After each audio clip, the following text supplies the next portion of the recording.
بسم اللہ الرحمن الرحیم۔ السلام علیکم۔ انسان 3 مرکبات سے بنا ہوا ہے: جسم، نفس اور روح۔ جسم اور روح کو اس کی نشو و نما کے لیے نفس کی ضرورت پڑتی ہے۔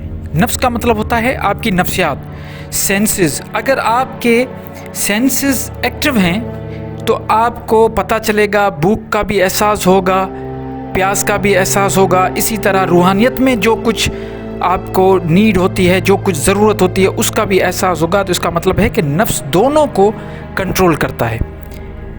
اسی وجہ سے قرآن میں آیا ہے کہ کل نفس ذائقۃ الموت، کہ سارے نفس کو موت کا مزہ چکھنا ہے، مطلب موت نفس کو آتی ہے۔ اب ہم دیکھیں گے کہ جسم کیا ہے۔ جسم مٹی سے بنا ہے اور اس کا تعلق اس دنیا سے ہے، اور اس کو دیکھ بھال، پھولنا پھلنا، نشو و نما، ہر چیز کے لیے اس کا دار و مدار اس زمین سے ہے۔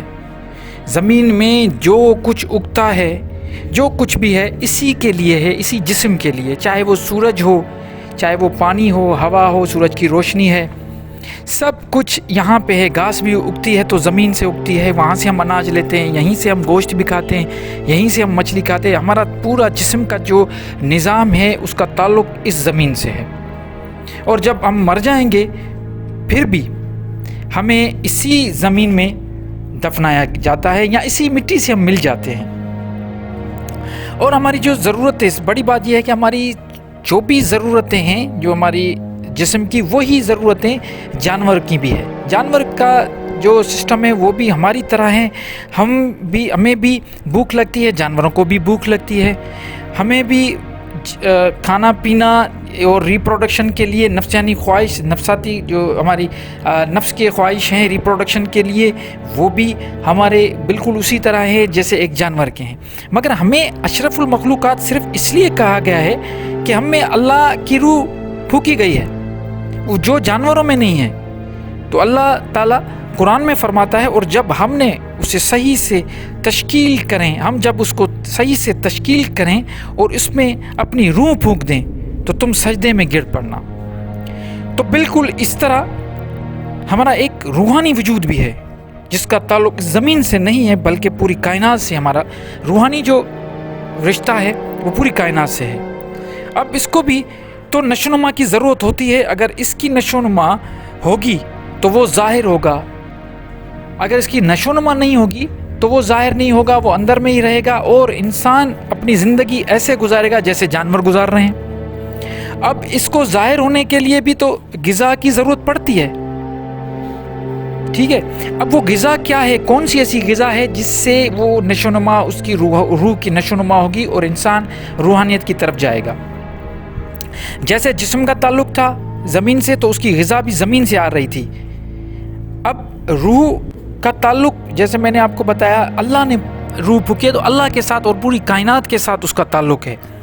اور اس کی غذا، اگر اس کی غذا کو دیکھا جائے تو اس کی غذا اللہ کا ذکر اور اس کے ذریعے دنیا میں دین الہی کو اور دستور خدا کو نافذ کرنا ہے۔